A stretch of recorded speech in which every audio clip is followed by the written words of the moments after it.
अगर आप ब्रह्मचर्य से हैं, पवित्र आहार करते हैं, भगवान का चिंतन करते हैं, तो आप में एक दिव्यता होगी, आप सबसे अलग होंगे। पर आज समाज बातें नहीं समझ रहा। ये हिंसा करने से, पाप करने से कहीं कोई बलवान नहीं हो जाता है। जब हार हो जाती है उपायों की, तब ये बात ध्यान आती है कि है कोई ऐसा जो मुझे बचा सके। महाराज जी, जब कोई अपमान करे तो कैसे समझें कि कब चुप रहना है, सुनना है और कब जवाब देना है? अगर हमेशा चुप रहें तो लगता है सामने वाला और भी ऐसा करेगा। तो महाराज जी, ऐसी में मर्यादा नहीं, भगवान शंकर कह रहे हैं, अगर हम किसी को क्षमा कर देते हैं तो हमारी क्षमा उसके ऊपर सांप से भी ज्यादा दंड देने वाली बन जाएगी। अगर हम चुप हो जाते हैं तो मालिक हिसाब करता है। वो गाली दिया और हम चुप हुए, सुन के चल दिए, तो उसको गाली देने वाले को ऐसा दंड मिलेगा समय पर कि दोबारा किसी को गाली नहीं देगा। डरो मत। ये डरने का, देखो, अगर पहले सोच ले कि मैं युद्ध करूंगा, पता नहीं कहीं घाव हो जाए तो, हार गया तो, ऐसे नहीं। वीर योद्धा परिणाम में वो पहले युद्ध देखें, जो होगा सो होगा, पहले मैं युद्ध करूंगा। वीर योद्धा ऐसे सोचता है।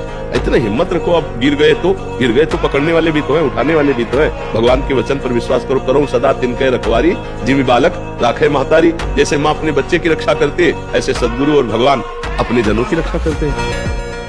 कोई किसी को दुख सुख नहीं देता, उसका कर्म ही उसको दंड देता है। तुम जो एकांत में पापाचार कर रहे हो, वही जब वृक्ष रूप फलीभूत होगा तो तुम्हें ऐसा दंड देगा कि कोई तुम्हें बचा नहीं सकता। अवश्य मेव भोक्तव्यम, अवश्य भोगना पड़ेगा। एक ही उपाय है, बस भगवान की शरण में हो जाओ। जिद्दी स्वभाव चाहिए, घुटने नहीं टेक सकता, हार नहीं सकता। जब भगवान का दास हो, अविनाशी का बच्चा हो, तो गिरा नहीं सकते। कितनी बार गिराओगे, जितनी बार गिराओगे उतनी बार हम बलवान होंगे, उतनी बार हम वो सूत्र देखेंगे, हमने फिर कहां से हो रहा हूं, निकल जाएंगे। आग बुझाने की चेष्टा मत करना। इसमें अगर आपने थोड़ी भी बैलेंस बनाने की कोशिश की तो मार्ग छूट जाएगा। इस आग से ही निकलना है, पक्का तय करो। आग को बुझा करके निकलना है, कभी नहीं, निकल ही नहीं सकते। और जब आप इस आग में कूदोगे तो ये आग जलाएगी नहीं, चंदन हो जाएगी। कसम खाने से ब्रह्मचर्य नहीं रुकता, सात्विक भोजन पाने से रुकता है। मोबाइल से गंदी बातें मत देखो, हस्तमैथुन करने की चेष्टा मत करो। सुबह 2-3 किलोमीटर दौड़ लगाओ, 15-20 मिनट दंड बैठक मारो, बढ़िया शीतल जल पियो, तो कुछ दिनों में ब्रह्मचर्य ठीक हो जाए। बहुत शोध की बात कह रहे हैं। जब तक ब्रह्मचर्य नहीं है ना, सब नाटक होता रहता है बच्चा। थोड़ी देर में सो जाना, थोड़ी देर में सब चेहरे बुझे हुए, काहे अंदर कई प्रश्न उत्तर, अंदर कई वासनाएं, जो धारणा करने की सामर्थ्य सुना वो एकदम वो ब्रह्मचर्य में आनंदित रहो, थोड़ा प्रसन्न रहो, थोड़ा सुबह 1-2 किलोमीटर दौड़ो, व्यायाम करो, एकदम चंगे, दिमाग प्रसन्न रखो एकदम। बच्चा कुछ नहीं, जिसके साथ भगवान है क्या बाल बांका हो सकता है। हारना नहीं, कभी हारना नहीं। मनुष्य जीवन हारने के लिए नहीं मिला है। एक बार तूने परास्त किया, दूसरी बार चढ़ते हैं, तीसरी बार हम चढ़ते हैं, देखते तू कई बार गिराता है हमको। अगर आप शुद्ध ब्रह्मचर्य रहना चाहते, स्वप्न दोष से निपटना चाहते, तत्काल व्यायाम कीजिए। 30 मिनट कम से कम। दंड है, बैठक है, और भी आसन है, योगियों ने बताए हैं। और फिर 20 मिनट कम से कम प्राणायाम कीजिए। और इसके बाद 30 मिनट तक कोई खान पान ना कीजिए। प्राणायाम व्यायाम के 30 मिनट तक ना आप चाय पीजिए ना पानी। चाय तो बड़े बूढ़ों की बात है, आपका शरीर रोगी हो तो चाय की जरूरत क्या है। ब्रह्मचारी अपने आप में इतना चाय होता है कि उसे जरूरत ही नहीं दूसरे किसी गर्म पदार्थ पाने की। जो ब्रह्मचर्य का महत्व नहीं रखते हैं, उनका जीवन कूड़ा हो जाता है, उत्साहहीन, और कई तरह के ऐसे महान दोष उत्पन्न हो जाते हैं ब्रह्मचर्य की हानि से। तो ब्रह्मचर्य की हानि ना होने पाए ऐसा आहार, तो ब्रह्मचर्य का मतलब ब्रह्म में ही स्थित महापुरुष। सच्चा ब्रह्मचर्य का स्वरूप है ब्रह्म में स्थित महापुरुष, तो वो आप पहुंचा देगा। ब्रह्मचर्य बहुत आवश्यक है, सबको आवश्यक है। गृहस्थ में उचित ब्रह्मचर्य है, विरक्त में नैष्ठिक ब्रह्मचर्य है, आजीवन ब्रह्मचर्य। थोड़ा 10-20 वर्ष ब्रह्मचर्य रहो, फिर आप देखो कैसा आनंद आता है। कोई भी सर्दी गर्मी बरसात मान अपमान दुख सुख छू नहीं पाता। हर कष्ट को सहने की सामर्थ्य ब्रह्मचारी के अंदर होती है। और जब ब्रह्मचर्य रहा जाता है तो उसको सुविधा माया देती है ब्रह्मचर्य नष्ट करने की।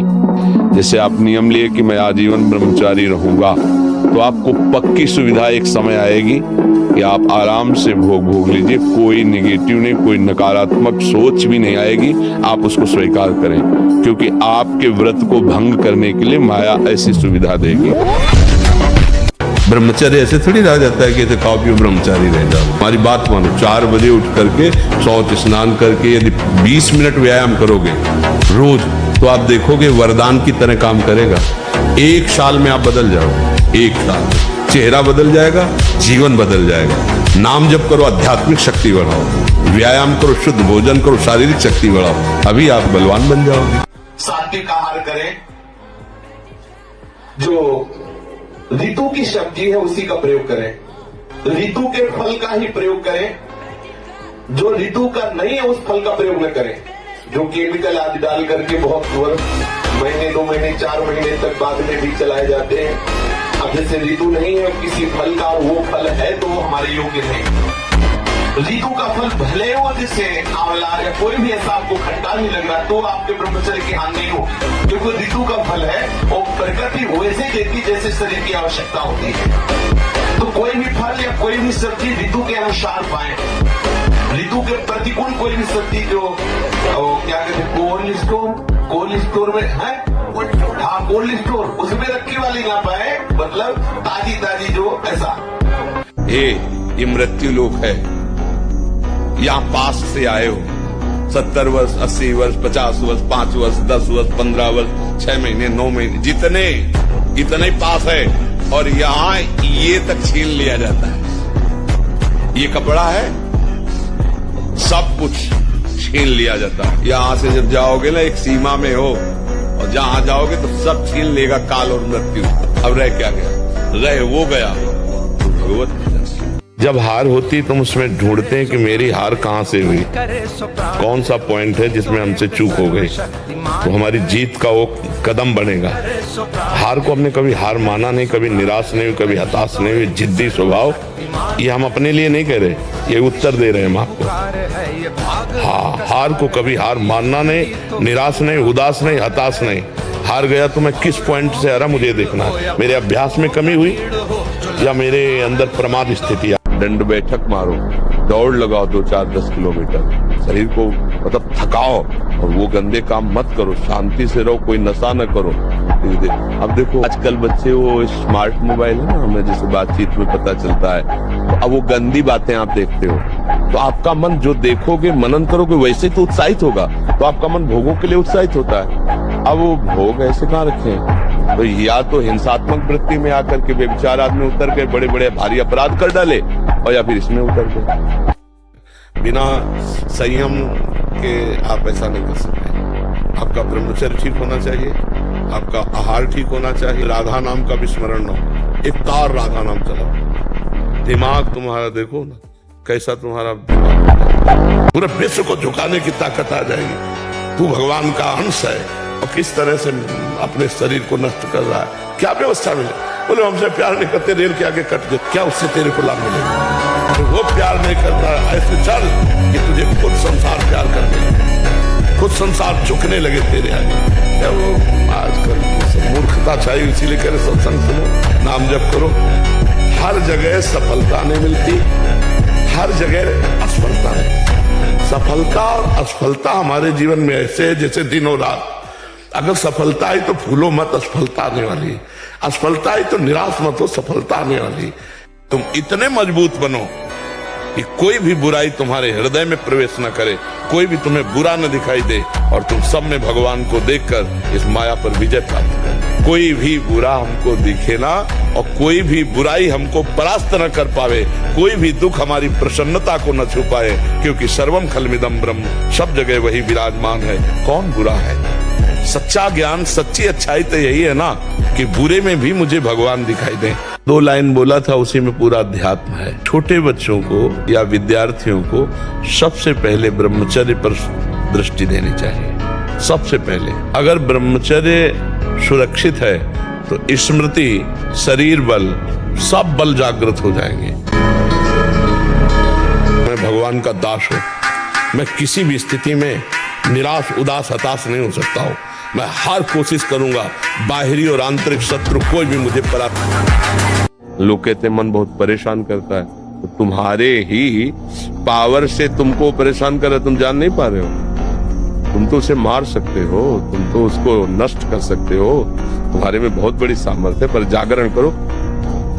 ये कोहरा है, काम आदि जानते क्या? कोहरा, जहाँ भुवन भास्कर प्रकाशित हुए, कोहरे की सत्ता ही खत्म। भगवान का ज्ञान प्रकाशित हुआ, इनका कोई महत्व नहीं, न थे, न आए, न रहेंगे। और जब ब्रह्मचर्य, ऐसा कैसे हो सकता है? बल है ना, अध्यात्म बल, शारीरिक बल की बात नहीं कहते। ऐसा कैसे हो सकता है?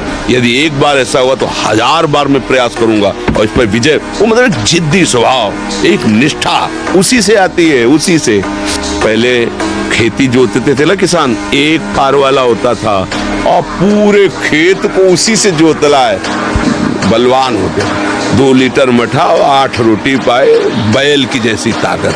अगर बैल को नाक पकड़ के रोक ले तो वो वही खड़ा हो जाए।